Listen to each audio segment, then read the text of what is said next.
tous.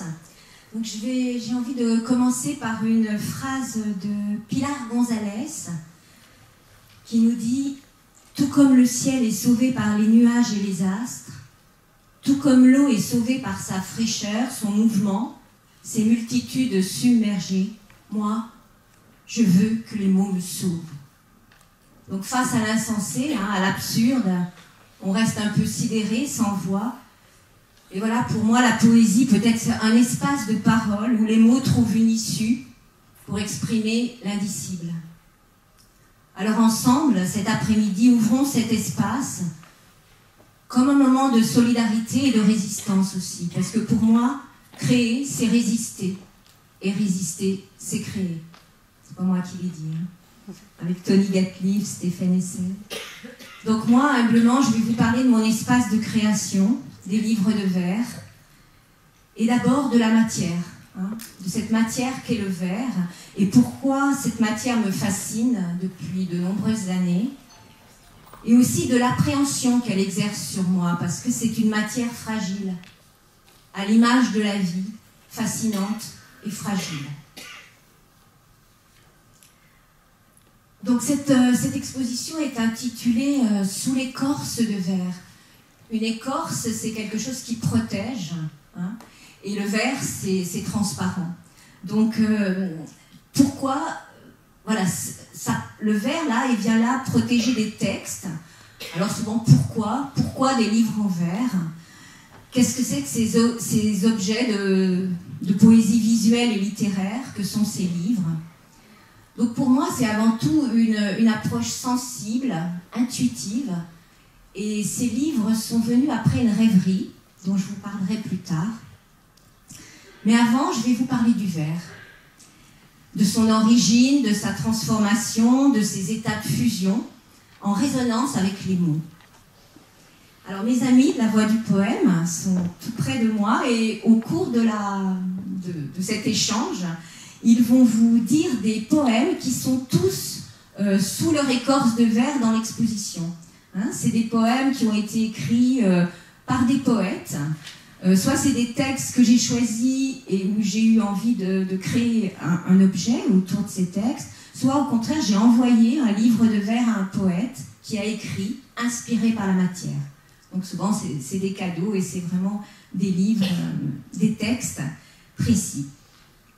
Mais avant de commencer, moi j'ai été à quelques conférences et souvent il y avait un verre d'eau, enfin de l'eau. Donc là il y avait des verres en plastique, donc j'ai amené un verre d'eau. Et je vais vous lire un texte de Francis Ponge pour commencer, qui s'appelle « Le verre d'eau », parce que je trouve qu'il parle superbement du verre. Ah, un petit peu. Le verre d'eau. Le mot « verre d'eau » serait en quelque façon adéquat à l'objet qu'il désigne. Commençant par un V, finissant par un U, les deux seules lettres en forme de vase ou de verre. Par ailleurs, j'aime assez que dans verre, V-E-2-R-E, après la forme donnée par le V, soit donnée la matière par les deux syllabes R, E, R, R, E, parfaitement symétriques, comme si placées de part et d'autre de la paroi du verre, l'une à l'intérieur, l'autre à l'extérieur, elles se reflétaient l'une en l'autre. Le fait que la voyelle utilisée soit la plus muette, la plus grise, le « e », fait également très adéquate. Enfin, quant à la consonne utilisée, le « r », le roulement produit par son redoublement est excellent aussi. Car il semble qu'il suffirait de prononcer très fort ou très intensément le mot « verre » en présence de l'objet qu'il désigne, pour que la matière de l'objet, violemment secouée par les vibrations de la voix prononçant son nom, l'objet lui-même vole en éclats. Ce qui rendrait bien compte d'une des principales propriétés du verre, sa fragilité. Ce n'est pas tout. Dans verre d'eau, après verre, et ce que je viens d'en dire, il y a O, E, A, U. Eh bien, O à cette place est très bien aussi. À cause d'abord des voyelles qui le forment, dont la première, le E, venant après celui répété qui est dans vers, rend bien compte de la parenté de matière entre le contenant et le contenu. Après, le côté suspendu du mot vers, convenant bien au vers vide, le côté lourd, pesant sur le sol du mot eau, fait s'asseoir le vers et rend compte de l'accroissement de poids du verre empli d'eau. Et j'ai donné mes louanges à la forme du U. Voilà, Francis Ponge. Donc le verre, c'est un matériau fascinant, car il propose à l'artiste une multitude de techniques de création différentes. Il peut être travaillé à chaud, à froid, soufflé, fusionné, déformé, coloré, peint, gravé, collé, filé. Et au travers des siècles, les techniques ont évolué, laissant aux artistes et aux artisans le soin de transformer la matière. Alors l'histoire du verre, ça remonte à la préhistoire. 100 000 ans avant notre ère, c'est l'obsidienne. L'obsidienne, c'est ce verre noir, c'est le verre volcanique naturel, opaque, et qui a été taillé par l'homme pour faire des pointes de flèches. Autre chose, c'est les tectites, dites aussi les larmes de la terre. En fait, les tectites sont des billes de verre qui sont formées par l'impact de météorites sur la surface terrestre. Et très tôt, elles ont servi de bijoux. Autre chose, les fulgurites, pierres de foudre. C'est des petits tubes que l'on trouve dans la nature qui sont issus de la fusion du sable atteint par un éclair. Un seul éclair délivre une telle énergie qu'il peut chauffer suffisamment la silice que l'on trouve dans le sable pour lui faire atteindre largement 1800 degrés. Et ça fait fondre le sable, les grains de sable se collent entre eux et on a des petits tubes de verre.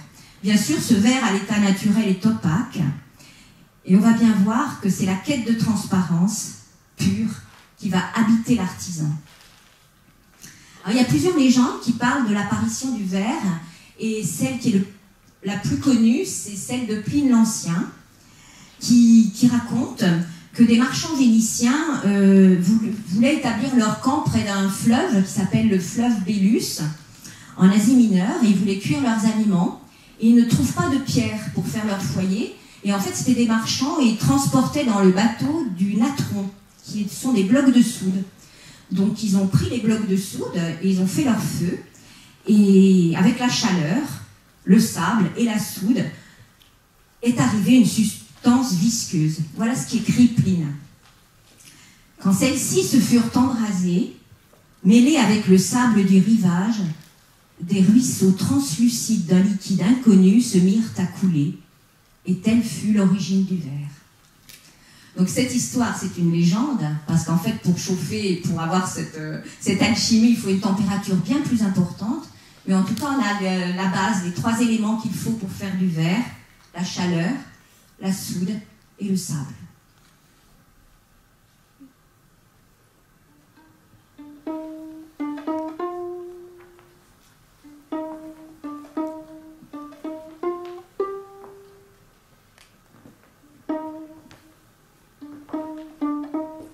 Tu pourrais apprendre un autre art, celui de traverser le verre. Tu pourrais lui apprendre à creuser la terre dans laquelle tu suffoques, syllabe après syllabe, et même à devenir eau, là où, à force d'être regardé, des étoiles tombaient.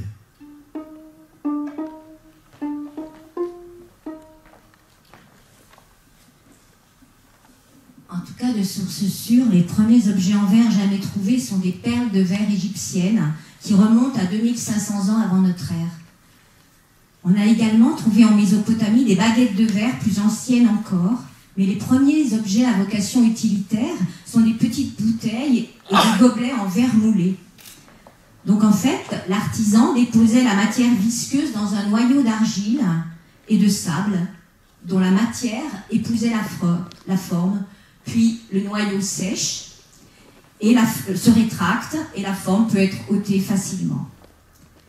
Également, très tôt, ils ont inséré entre 2 feuilles de verre une feuille d'or.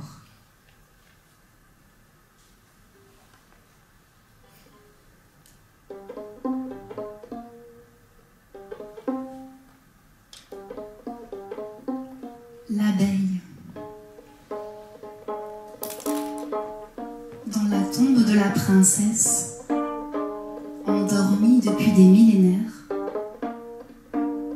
un petit flacon d'or, arrondi en forme de sein, quelques grains de tournesol, une abeille ivre qui vole, jeune à jamais, parmi les siècles sombres. Et l'on entend battre en silence l'illusion d'un cœur qui s'invente passionnément à l'intérieur de la mort.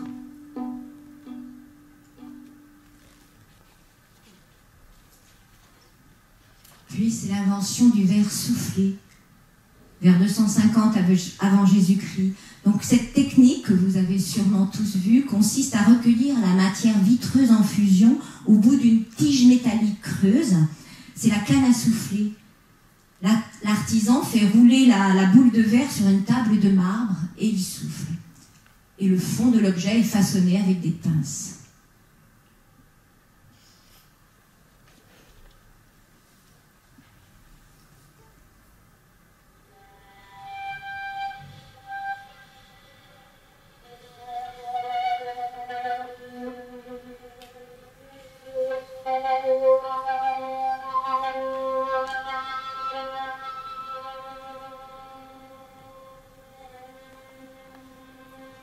Se mettre en marche. L'œil est lavé, inspiré, aspiré par l'appel d'air du Verbe dans la fraîcheur du petit jour. Vers l'Orient frugal et princier, sur les chemins de crête qui escaladent la lumière, cheval allongeant le cou pour boire son image au fil des fleurs.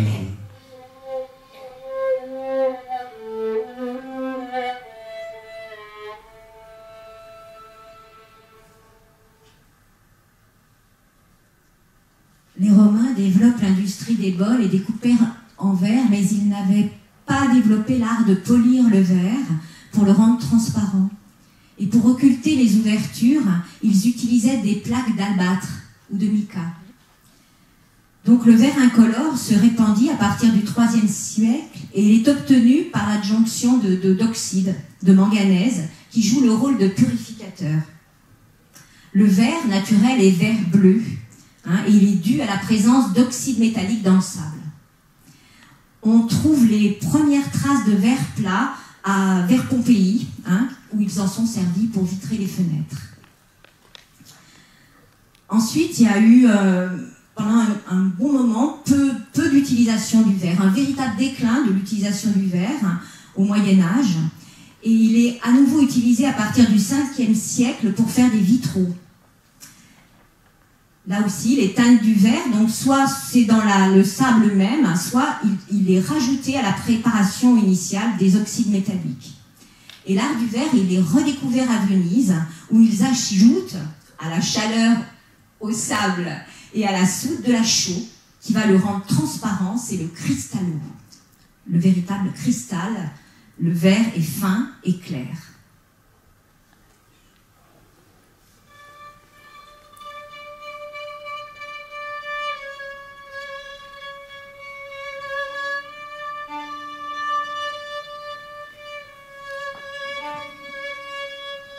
Traverser la membrane de l'air, plonger ses mains dans le ventre d'un visage.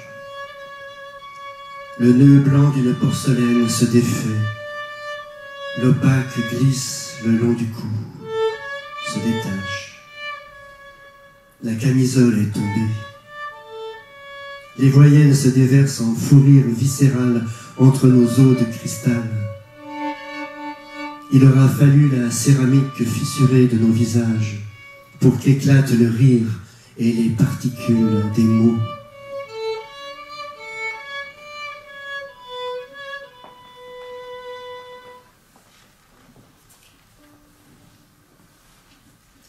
Avant le verre à vitre, on se prémunit du vent et des intempéries par des volets de bois, des toiles cirées, des pots, des papiers huilés, et les fenêtres étaient toutes petites et étroites. Parfois, des petits panneaux étaient faits en tordant et soufflant une petite boule de verre afin de produire une mince feuille ronde en soufflant dans un cylindre qu'on découpait aux extrémités pour l'ouvrir dans le sens de la longueur pour l'aplatir. Donc la vitre avait beaucoup de bulles d'air et beaucoup de sillons, mais elle était suffisamment transparente et isolante.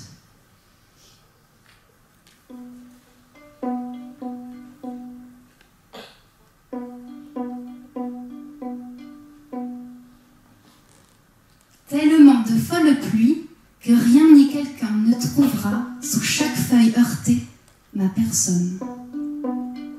Chaque reluisant capot capuche, on se dépêche, flash, hop, vite, on s'arrache de l'ornière.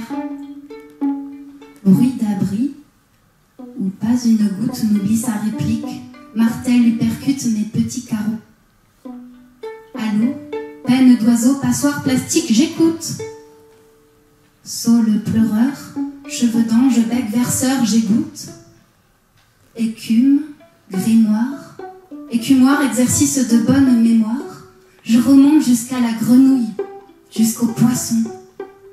M'oriente mal, m'accidente à l'ouest, c'est loin. Remonte mon désir d'or, des sorts essorés. Bosse, carabosse, toc, à tout plus qu'elle trempe.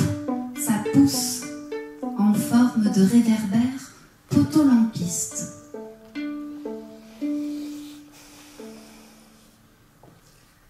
Voilà, on va faire un grand saut parce qu'on arrive au verre aujourd'hui. Et en fait, la technologie du verre n'a cessé de progresser pour parvenir à une transparence omniprésente, comme dans l'architecture aujourd'hui. Donc elle a subi une longue évolution depuis son état naturel jusqu'aux dernières innovations pensées par l'homme. Donc il y a plein de verres, le verre imprimé, le verre armé, le verre profilé, le verre flotte, qui est le verre en fait le plus utilisé, qui est un procédé qui a été mis au point dans les années 60, et c'est le verre que j'utilise. Il est coulé dans un four qui contient de l'étain en fusion de grande pureté, et le verre, moins dense que l'étain, flotte sur celui-ci et forme un long ruban et forme la feuille de verre. Donc le verre, c'est une substance qui est soit à l'état solide, soit à l'état liquide, mais toujours dans un état avec une viscosité. Il n'est jamais liquide, il a la consistance du miel. Quand j'ouvre le four et que le verre est en fusion, oui, on dirait du miel, incandescent. Donc même fortement chauffé, il n'est jamais fluide. Donc on dit qu'il est visqueux, on dit que c'est une matière surfondue qui a une viscosité extrême.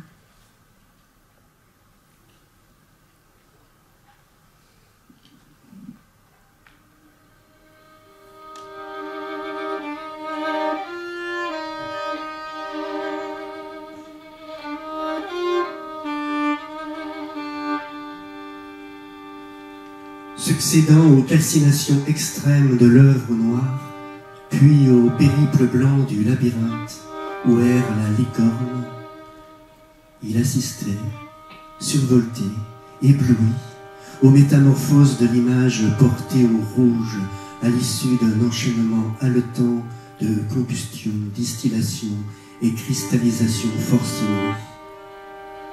Notes chimiques du mercure et du soufre, essaimant l'esprit grâce à la fécondation mystique de la matière. Des transcendances oubliées brûlaient la langue à force de fraîcheur.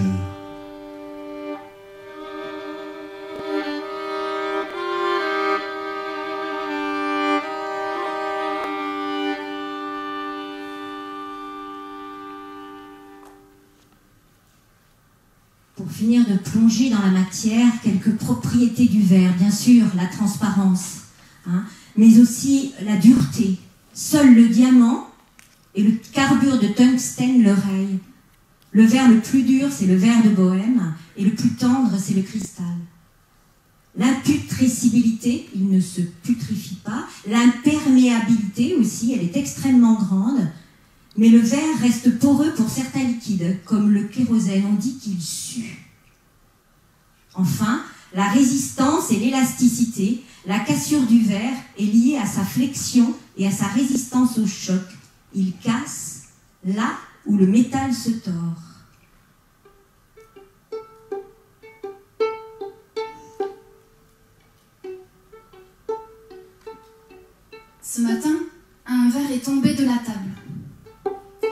Je l'ai juste effleuré au passage. Ainsi le chasseur effleure l'oiseau qui s'envole de mon oreille. Ainsi s'envolent les pensées. À leur aile se tiennent des mots. Ainsi on tient le verre et on le pose au bord.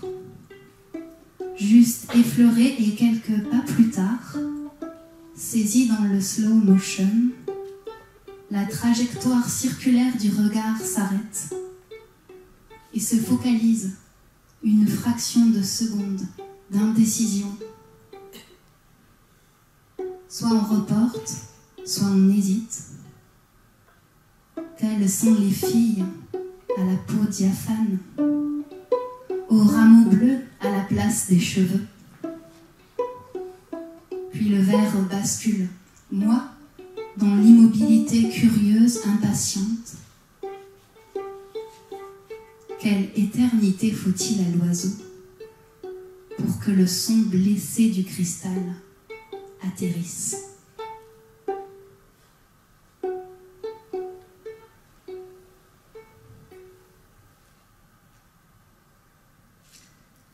Voilà, et puis on en arrive au livre Le Vers. Quel lien entre l'écriture et le vers?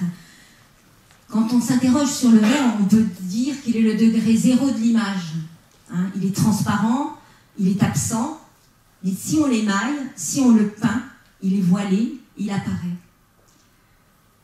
Quand la lumière traverse délicatement les signes rapportés en négatif sur les bandes noires, le vers se révèle enfin.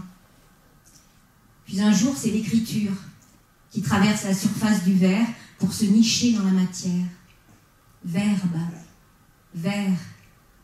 Deux mots qui ont beaucoup de lettres en commun, sont déjà des frères. L'écriture rend visible l'invisible langage et le vers donc, invisible tout autant. Donc il y a plusieurs artistes qui ont exploré les rapports entre vers et écriture. Florent Chaboissier, Jean-Pierre Hudenstock, Céline Diane.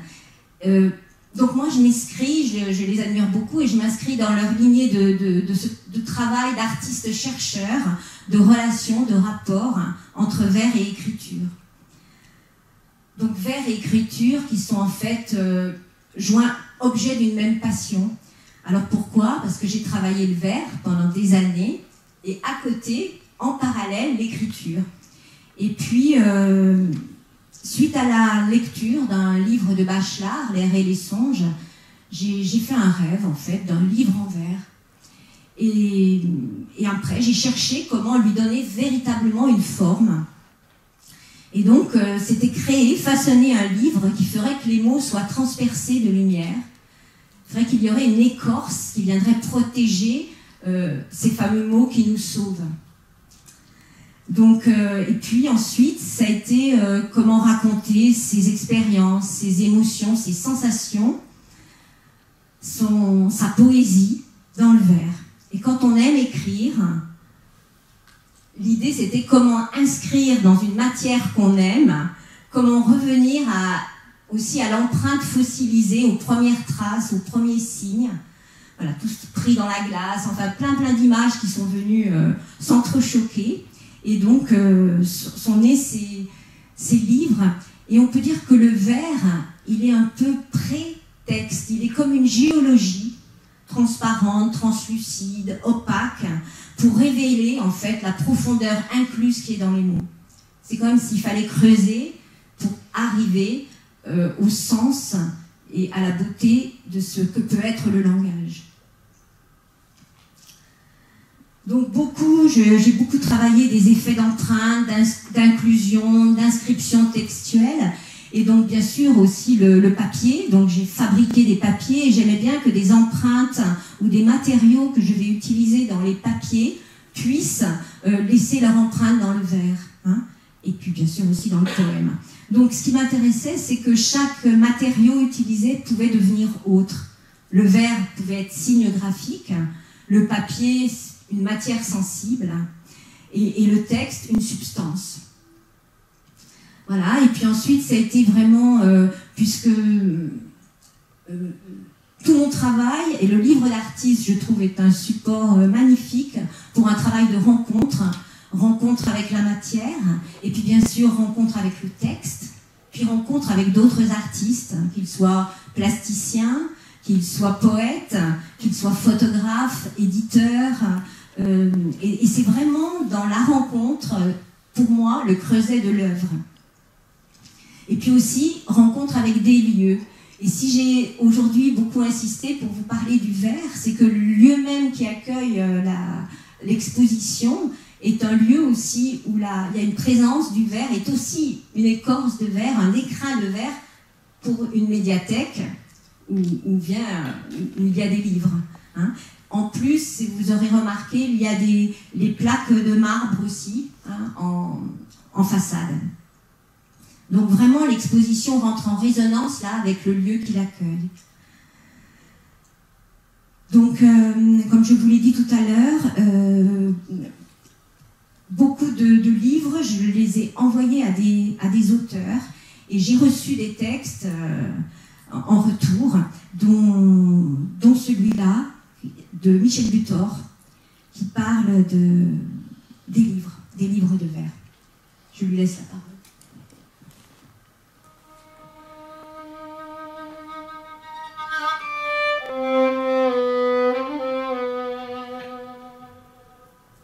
Trésor sous la glace. On devine à travers la lame translucide, avec ses inclusions de cailloux et de fils, les ailes repliées d'un livre très ancien. À grandes précautions, se creuser un passage pour ne rien altérer de l'écorce et du cœur, et pouvoir à la fin déployer la surface, y découvrir ces runes datant de millénaires où l'on ne croyait pas que l'on savait écrire, avec illustration d'ornements et d'écailles, qui donnent le salut à travers glaciation de ceux qui sont partis pour d'autres latitudes, à ceux qui reviendront célébrer leur courage, tout en sachant très bien que leur respiration, s'ils découvrent trop tôt, risque d'anéantir ces derniers témoignages de leur obstination.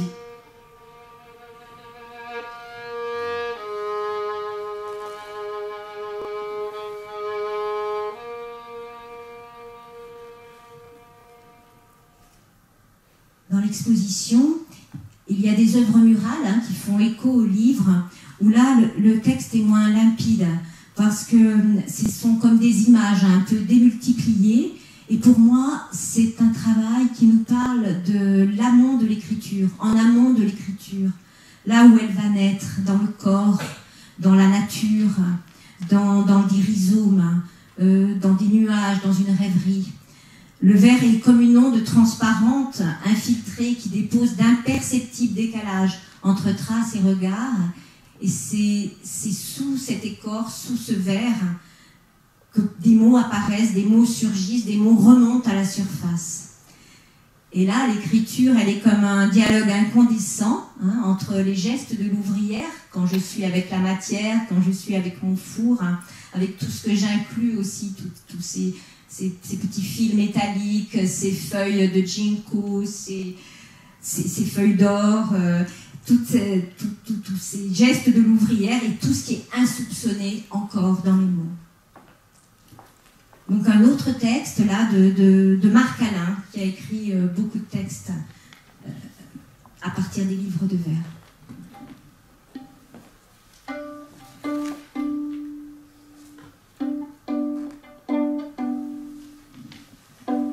Des nappes de langage étincelantes, nues, dont la transparence de surface dissimulait d'insondables superpositions d'ombres et de secrets.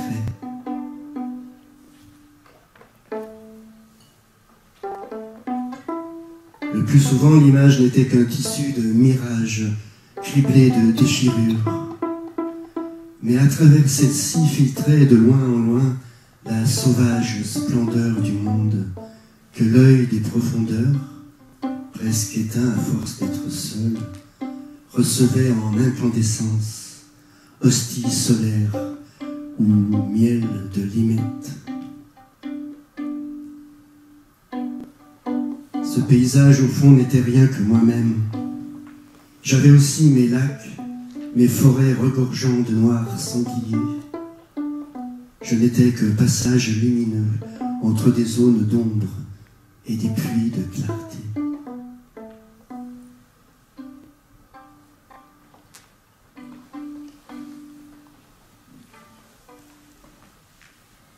Enfin, pour terminer ce moment, ensuite on va vous faire une lecture poétique, mais pour terminer ce moment, je voulais vous parler de l'expérience d'un livre, qui est le livre qui est là, qui est Névoa ou Fumo, sur un texte de Fernando Pessoa. Alors pourquoi ce livre? Parce que c'est vrai que ça a été un projet qui... Un livre, c'est un projet qui dure sur plusieurs mois. On rencontre l'auteur, on reçoit le texte ou on montre l'objet, et puis ensuite chacun de son côté laisse son imagination, et donc c'est un projet avec l'éditeur, enfin tout le monde s'y met, même là aussi par exemple le cartonnier a participé au projet, et donc c'est un projet qui peut s'étaler sur 6, 9 mois, voire 1 an.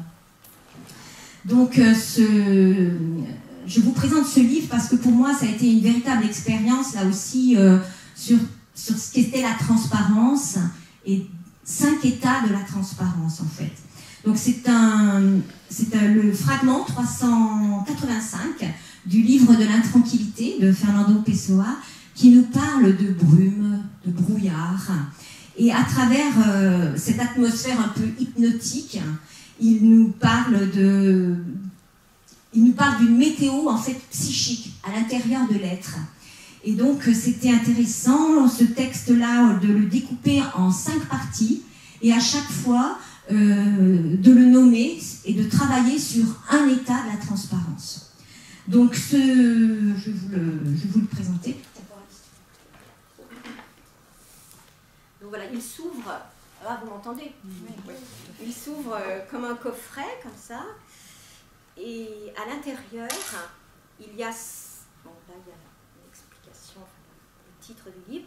Et donc, il y a 5 feuillets, comme cela. Vous l'avez peut-être vu dans l'exposition. Donc, qui peuvent se présenter sur le lutrin. Et à chaque fois, il y a le texte en français et là, en portugais.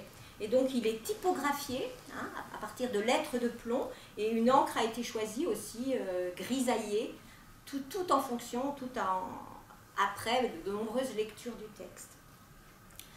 Donc, on peut regarder le diaporama.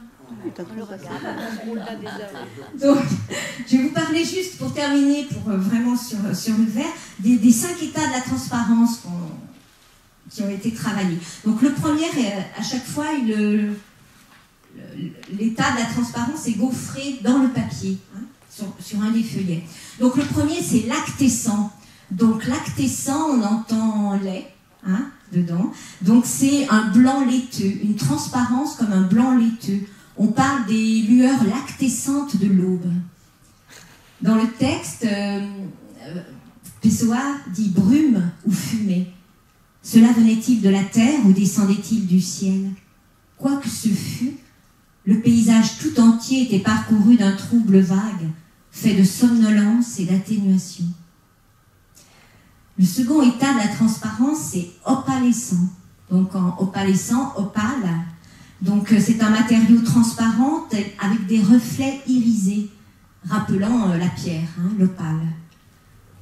C'était une torpeur atone, plus colorée ici et là, un engrisaillement nuancé impondérablement de jaune, sauf là où il se défaisait en ton de vieux rose, ou bien où il stagnait en bleuissant. Le troisième, ça c'est lactescent, là tu changes. Voilà, opalescent.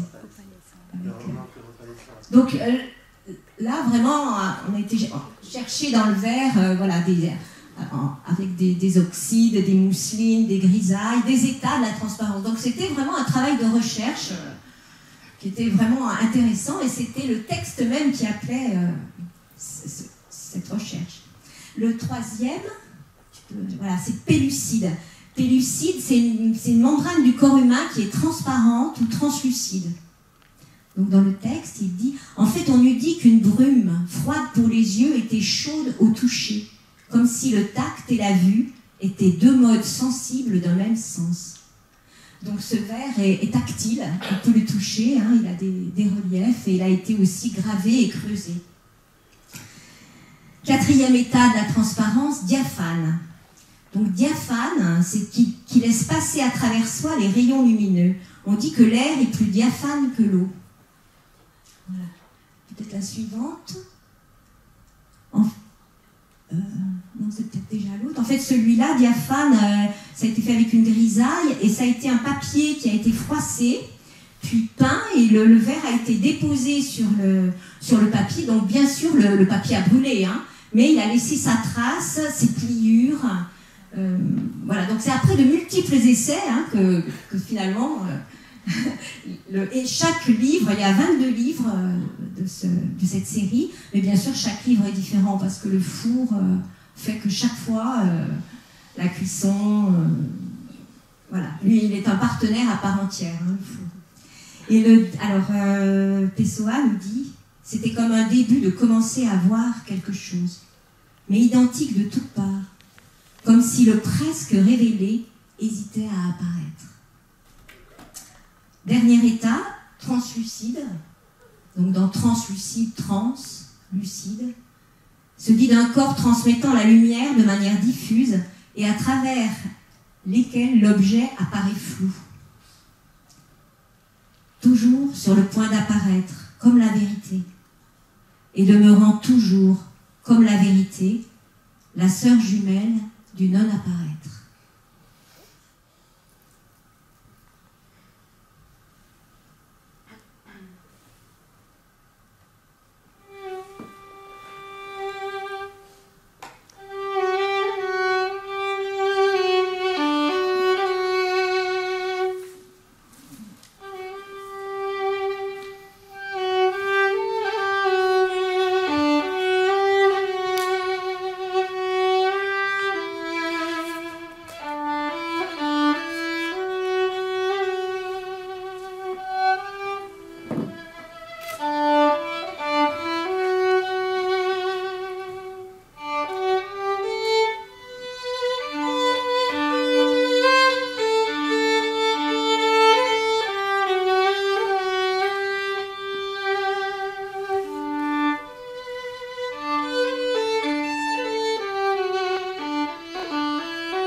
Brume ou fumée?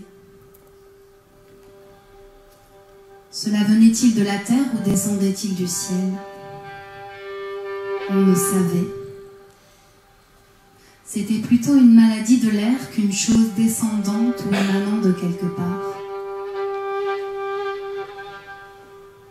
Parfois, cela ressemblait plus à une maladie de nos yeux qu'à une réalité de la nature. Quoi que ce fût, le paysage tout entier était parcouru d'un trouble vague, fait de somnolence et d'atténuation. C'était comme si le silence de ce mauvais soleil avait pris forme dans un corps inachevé. On aurait dit que quelque chose allait se produire et dans l'espace flottait une sorte d'intuition dans laquelle le visible s'enveloppait de voile. Difficile de dire si dans le ciel planaient des nuages ou de la brume. C'était une torpeur atone, plus colorée ici et là. Un engrisaillement nuancé impondérablement de jaune, sauf là où il se défaisait en ton de vieux rose, ou bien où il stagnait en bleuissant. Mais alors, on ne distinguait plus si c'était le ciel qui apparaissait ou si c'était un autre bleu qui venait le recouvrir. Rien n'était défini, pas même l'indéfini.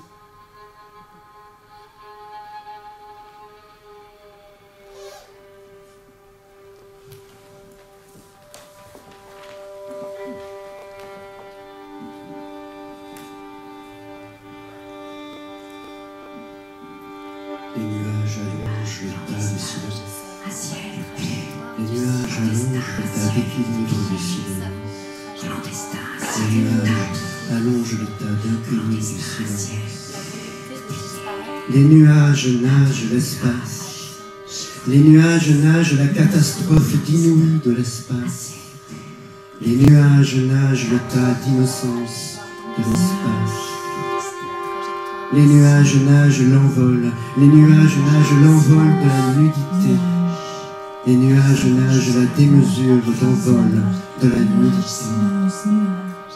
La syncope des nuages peaufine le tas. Nuages clandestins à ciel bu, clandestins à ciel oublié, clandestins à ciel tabou, clandestins à ciel bu, oublié, tabou, nuages gigantesques, innocents, clandestins à ciel bu, oublié, tabou, nuages, silence, nuages. Les nuages savourent la trajectoire du ciel. Les nuages savourent la trajectoire d'immobilité du ciel. Les nuages absorbent la trajectoire du ciel. Les nuages absorbent la terreur du ciel. Les nuages absorbent la catastrophe de calme du ciel.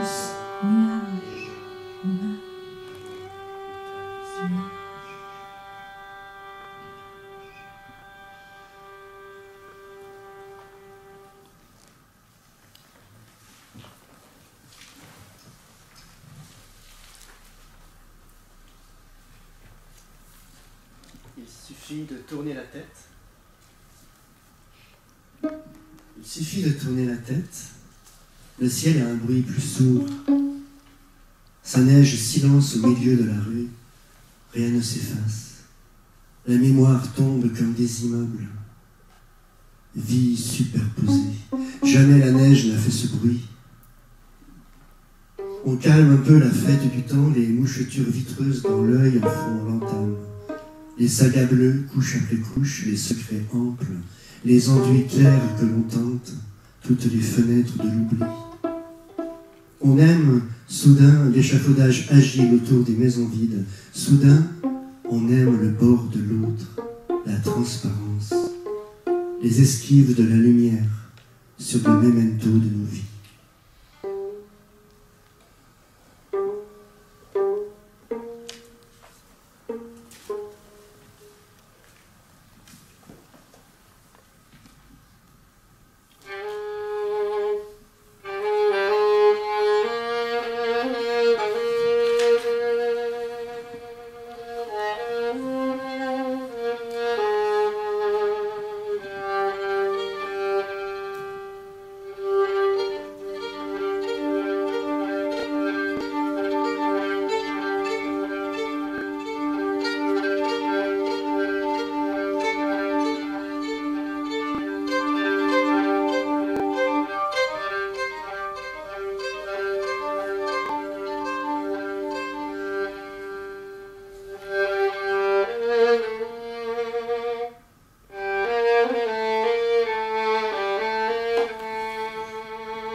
Et des fois, on va sous le ciel, ou on est sous le ciel, ou on est à côté du ciel, et il tombe des choses du ciel.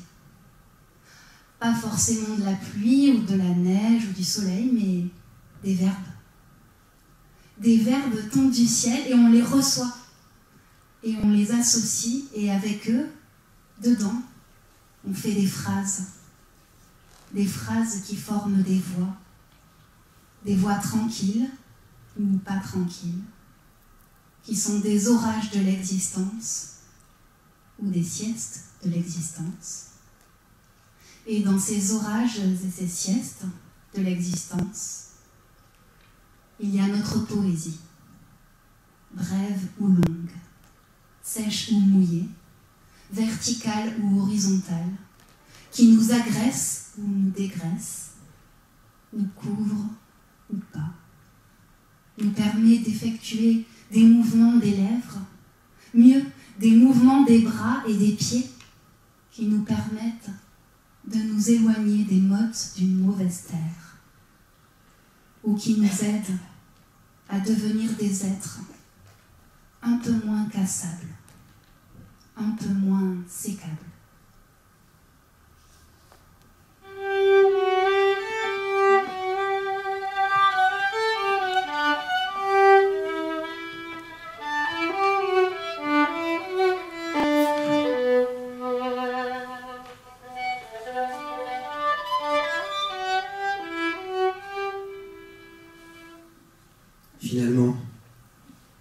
Finalement, le vide s'en sort bien de s'être trouvé le ciel. Finalement, le vide s'en sort bien de s'être trouvé les nimbus, surmontés de cumulus, les planètes, les gouttelettes, les levées, les couchers, l'air qui se donne des airs. Que le vide égale le ciel, il en est tout satisfait, le vide, ça l'arrange. Il est tranquille, peinard de cette combine. Et le ciel, lui, le ciel, hein? Le ciel passif, il est bien content lui aussi de s'être trouvé le vide et d'héberger le vide. Le ciel tout en haut de son sommet de vide, tout repu, gavé, bourré de vide avec ses nuages, ses comètes, son bleu. Il est bien satisfait de s'être rempli par-dessus bord de vide, il est bien passif, d'est en ouest, du nord au sud. Il est partout pareil, avec son vide bien en lui, son vide bien au chaud, hébergé qu'il est dans son bide de ciel. Il se fout de nous, le ciel, avec ses mines, avec ses airs, avec ses allures de ne pas y toucher, se fout de nous, le ciel, lui, le ciel, hein, le gros beau ciel salopard qui a toutes les dents qu'il faut, les coupantes et les croquantes pour dépecer, sectionner, lacérer les chairs de nos chairs.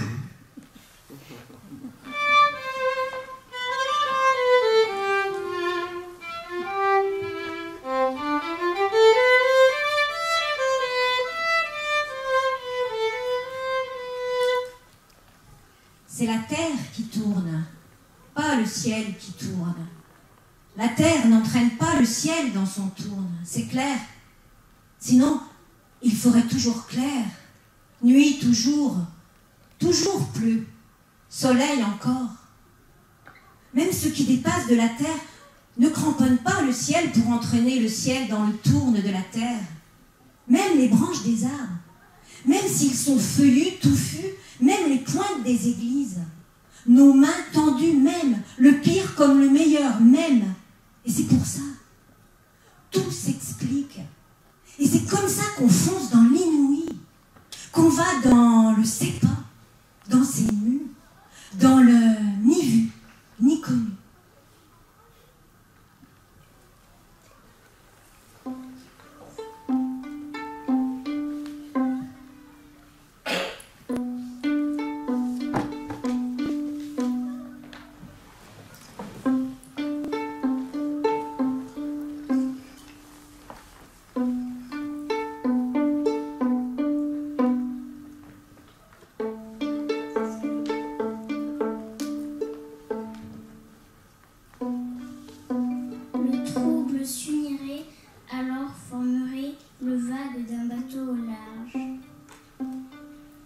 Des mains qui se croisent, comme des fils qui s'élancent, comme la fleur qui s'ouvre à la lumière.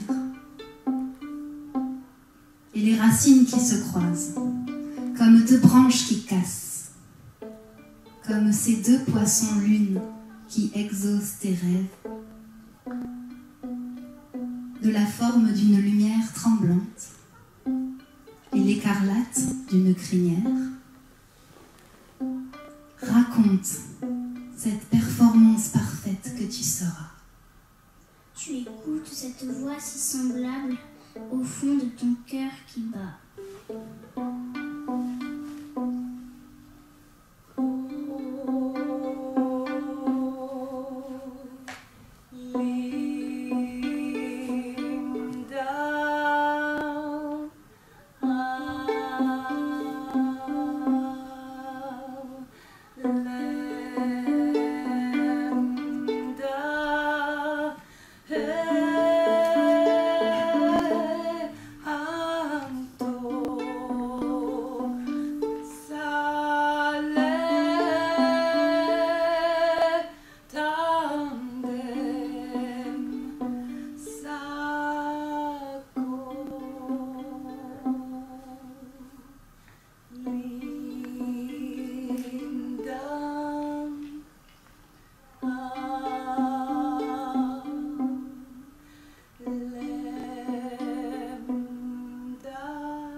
La lune remue dans tes pensées, sa clarté lave l'attente. Anneau, son croissant à ta taille, la voix t'arrive, tu te démets à son pas. Franchira-t-elle le cercle des solitudes? La voix, elle, de la main au talon, toucher, être touché te submerge.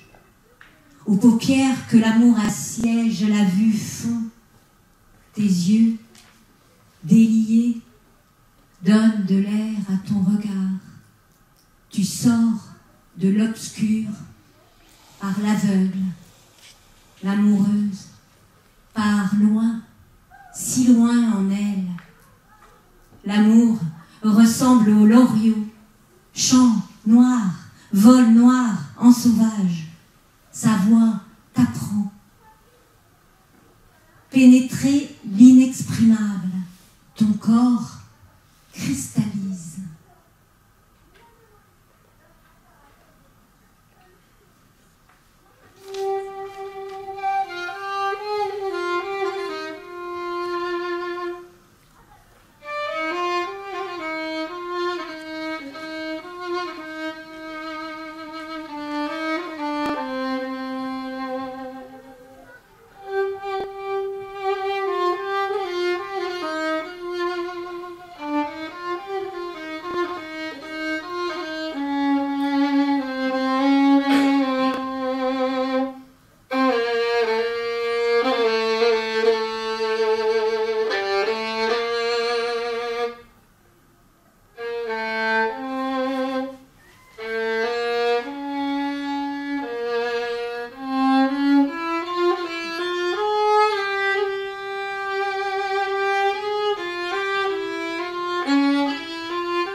Dévaler bouche ouverte la pente de notre amour. Entre cris et carpes, l'écharpe nouée autour. Bras nus, flocons de nous. Ça roule vite sur l'hiver les corps, même si scène rouge. Yeux ouverts, je me demande quelle femme suis maintenant entre la robe et l'herbe. Quelle femme serait au bas quand quand on aura tout dévalé, roulé, boulé, les tapis, les langues et les après-midi. L'enfant au cœur.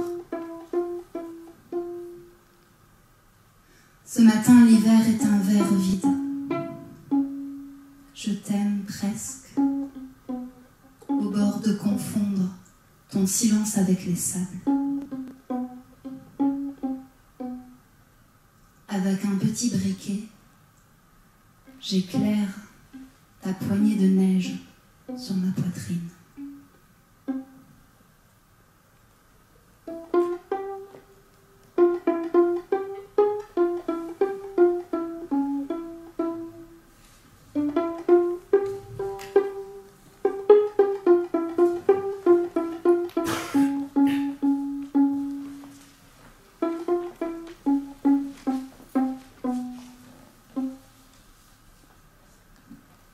Ton corps cristallise et se craquelle.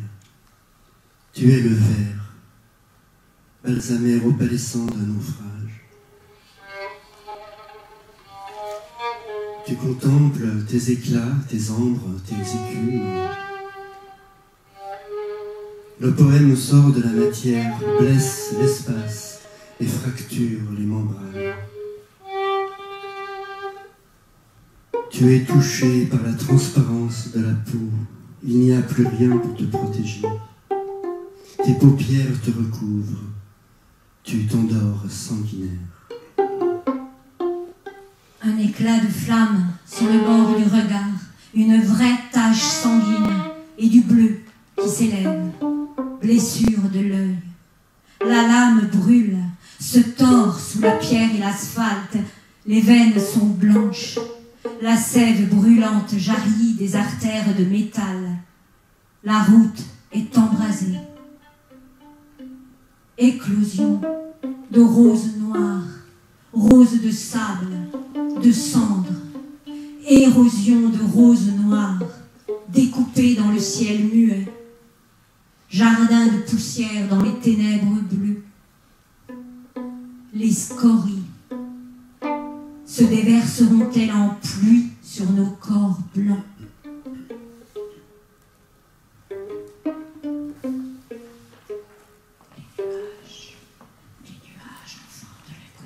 Les nuages enfantent le ciel. Les nuages enfantent la monotonie émue du ciel. Les nuages enfantent le magma d'inconnu du ciel. Les nuages apparaissent à la mémoire d'un jour approximatif, en dehors de savoir comment et de ne pas savoir pourquoi, en dehors de savoir pourquoi et de ne pas savoir comment, c'est-à-dire hop, calme, avalanche, hop, par le hasard de la passion ainsi. Les nuages enfantent l'inconnu de l'espace. Les nuages enfantent le hasard inconnu de la disparition immobilise. Les nuages enfantent l'improvisation. Les nuages enfantent. Les nuages éloignent le ciel, comme les nuages éloignent le ciel sans regret. Les nuages éloignent le ciel à proximité de l'inconnu.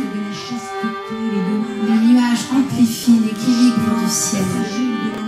Les nuages amplifient le silence du ciel. Les nuages contemplent le ciel illisible. Les nuages enfantent.